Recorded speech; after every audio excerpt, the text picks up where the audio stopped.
President Trump took executive action, including stopping evictions, providing unemployment insurance, pausing student loan payments, cutting the payroll tax, which put money in the pockets of all Americans.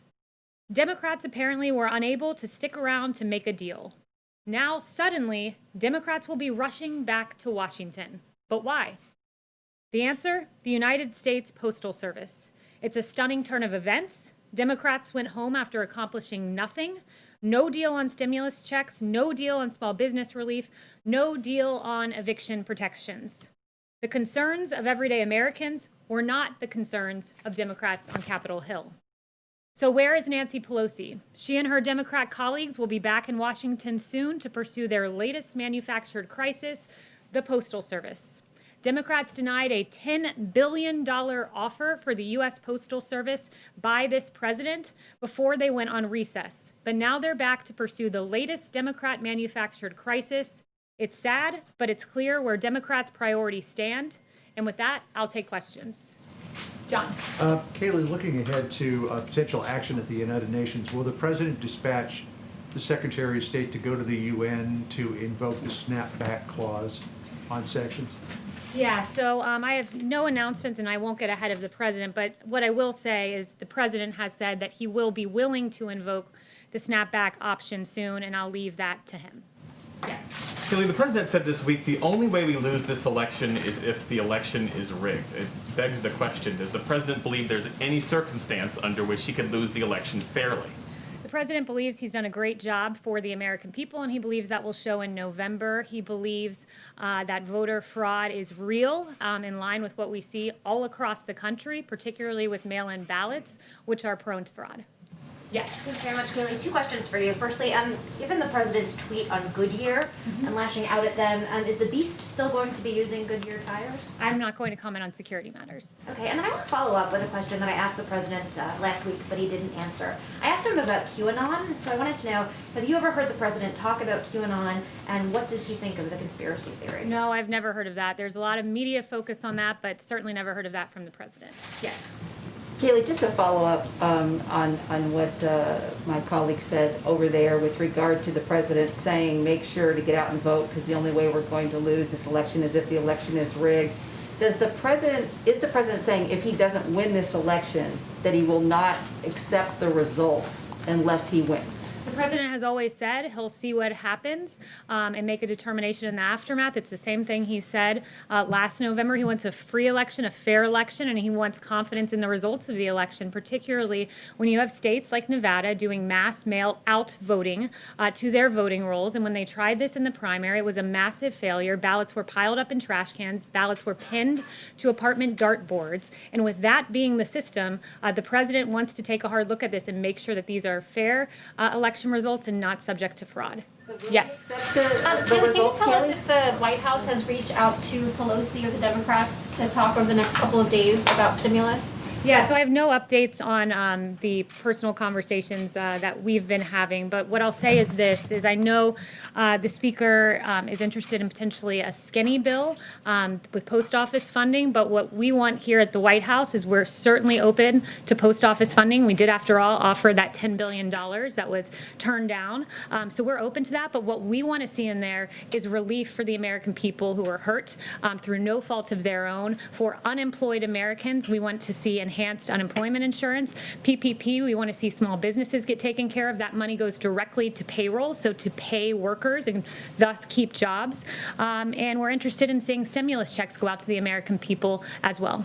On the post office, are you able to share if the White House is open to the $25 billion that the Democrats are proposing, or is $10 billion the cap? No, we don't have a cap. We're certainly open to looking at the $25 billion, but we want included in there relief for the American people that thus far Speaker Pelosi has been entirely uninterested in, as this president has taken unilateral action to protect Americans subject to eviction, to protect Americans who are unemployed, to protect Americans via a tax cut through payroll deferral. So this president's taken action. Still, we're waiting on a reckless Speaker Pelosi to get back and do her job. Yes. Just to follow up on that, and then I have another question. Are there other things that the president could do in the realm of the executive action to address this problem with the Postal Service to ensure that they've got sufficient funding? Is there anything that he could do to sort of fill the gap?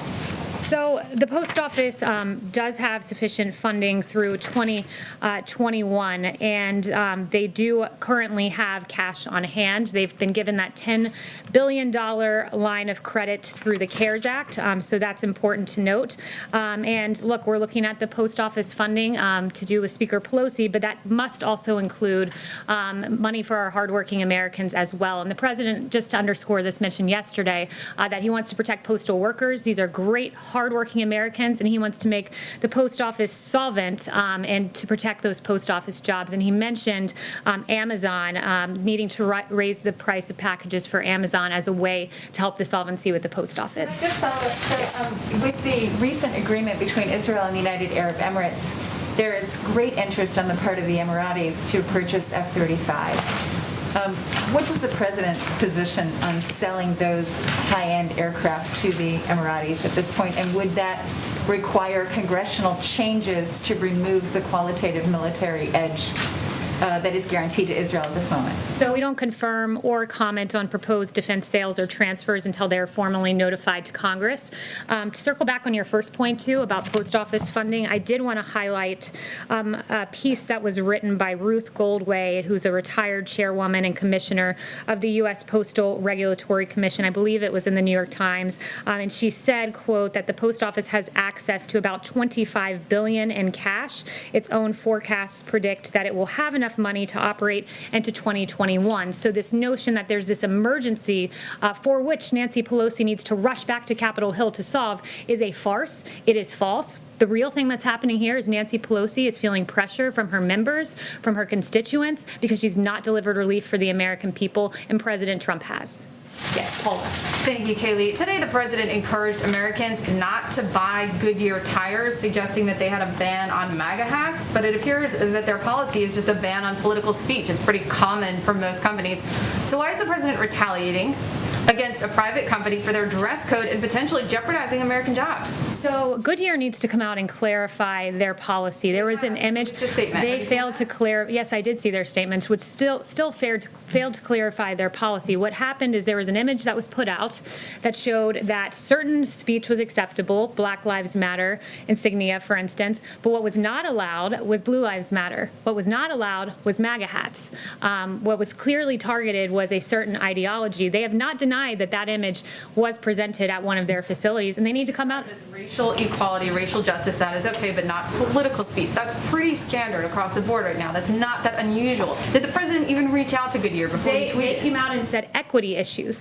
As far as I'm concerned, Blue Lives Matter is an equity issue. There have been police officers across this country that have been targeted because they wear the badge. Look no further than Dallas, where 5 police officers died.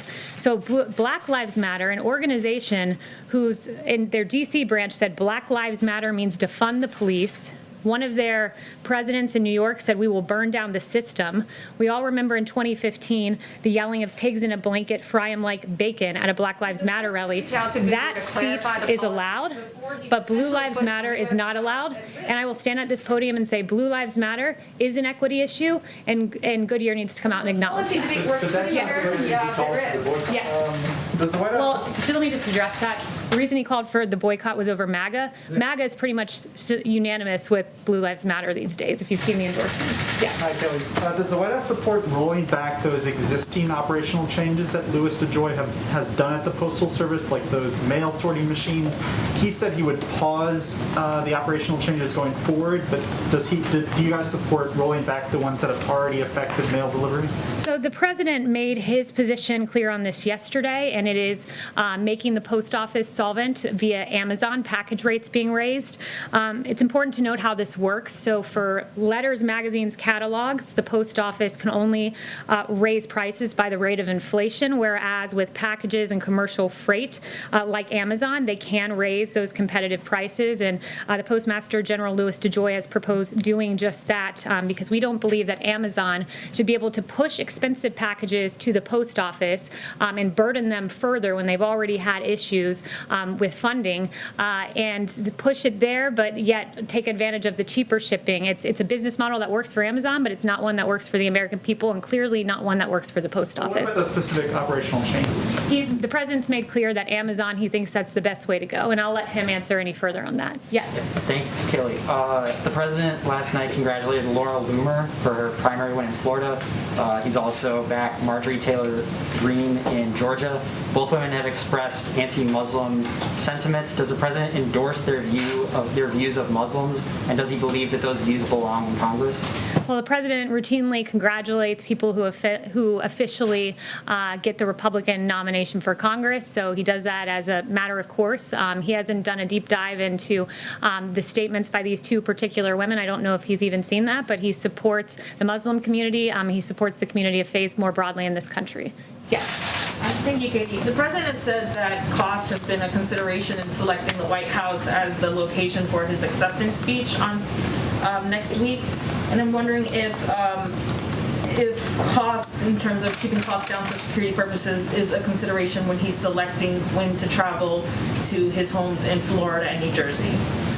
Look, the president made clear that he wants to look at cost with regard to the convention. He always tries to, but the president is entitled at times to leave the White House, and he's done that just like every past president has. Yes. Thank you, Kayleigh. Can you confirm that the U.S.-China trade deal phase 1 talks with Ambassador Lighthizer are still on track? And if so, do you have a date for those? Yeah, so the trade representatives do speak, and the president has expressed his displeasure with China with regard to COVID and the pandemic. I don't have a date for any official talks, but it is safe to say, should they continue, it would be between the trade representatives. Yes. Yes. Kayleigh, back to Goodyear for a second. Set the issue of the beast aside. When the president says don't buy Goodyear tires, get better tires for far less, is he imploring that to his supporters, or is that the official policy of the U.S. federal government that the president is directing, saying, do not buy Goodyear tires going forward? The president was talking to his supporters when he tweeted that in particular. And look, this president will never apologize for standing with law enforcement. He won't. He thinks it's unacceptable. If you can wear a Black Lives Matter hat, guess what? You should be able to wear a Blue Lives Matter one too, particularly when our police officers are targeted like they were in Dallas, particularly when David Dorn lost his life amid these riots. He will always stand against our police officers and Blue Lives Matter for some reason not being an equity issue, as Goodyear appears to maintain. So for all the fleets out there that have Goodyear tires on them that inevitably need to be replaced, that is fine. Go ahead and purchase. I haven't spoken to him about that in particular. You can ask him later in the 5 p.m. hour. Yes, good night. Thank you, Kayleigh. As the White House continues to spearhead its vision and its victories for Middle East peace, what commitments does the White House hope to establish with the visit of the Prime Minister from Iraq tomorrow? Yeah, so that visit, we're very much looking forward to that tomorrow. The President looks forward to welcoming Prime Minister Kadami to the White House. The U.S.-Iraq strategic partnership is based upon a common goal for a stable, secure, and prosperous Middle East, and Iraq is a key partner to the U.S. on a range of regional security issues, including the enduring defeat of ISIS. So all of those matters will be discussed tomorrow. Yes, John. The president has been very bullish on the potential of convalescent plasma. And it appeared as though the FDA was poised to issue an emergency use authorization for convalescent plasma. But a number of the president's top advisors in the medical field, including Drs. Collins and Fauci, said, let's put a hold on the EUA. It's too early. We don't yet know about the true efficacy of convalescent plasma. Does the president agree with putting off the emergency use authorization, or is he of a different mind of it? Yeah, so I haven't spoken to the president about that particular EUA. You can ask him that later this afternoon. But I did follow up with the FDA on a testing issue, and I wanted to look into the average time for our point-of-care test, because you all ask often about our point-of-care or more rapid test. And the average time for point-of-care tests test from submission to the FDA to decision for COVID-related rapid point-of-care tests was 20 days. And by comparison, that for Ebola, flu, and strep point-of-care test was over 100 days. So this FDA, under this president, has managed to prove these rapid point-of-care tests that you all ask about at a rate 5 times faster than for Ebola, flu, and strep, which have taken more than 100 days on average. And just before I walked out here, Attorney General Barr announced some very good new news. Last week, of course, we learned that the suspected killer of Legend Taliaferro was charged, which was very encouraging to see. Operation Legend was, of course, named after Legend Taliaferro, the 4-year-old boy who was shot and killed in his bed. This has been going on for 6 weeks. There have been 1,000 federal agents from FBI, DEA, ATF, and U.S. Marshals working side by side with state and local authorities. Operation Legend is a very good example of cooperation and action, which is a sharp contrast to those who merely express empty sentiments or worse, hold blatant disregard for the unacceptable violence in our cities, of which many children have fallen victim to. The president cares. The president wants law and order restored. He wants peace in our streets. So this president took action. And today, the Attorney General can announce under the leadership of this president that federal agents have made over 1,000 arrests as part of Operation Legend. Many of these arrests are for violent state crimes, including 90 homicides. And as AG Barr notes, that means 90 killers would still be on the streets today without the law and order actions of President Trump. And as the mother of Legend Taliaferro said, she said, quote, "My one and only child who fought through open heart surgery at 4 months is gone due to senseless gun violence. Children are supposed to be our future, and our 4-year-old son did not even make it to kindergarten. I stand here today as a mother fighting against violence for my son, Legend Taliaferro. My family and I support Operation Legend, and we strongly want our communities and everyone else behind us." Today, Legend Taliaferro was once again honored by the actions of Operation Legend, and we can thank President Trump and the work of Attorney General Barr for that great news. Thank you all very much. The president will be back here in the 5 p.m. hour. All right there, Kayleigh saying that President Trump will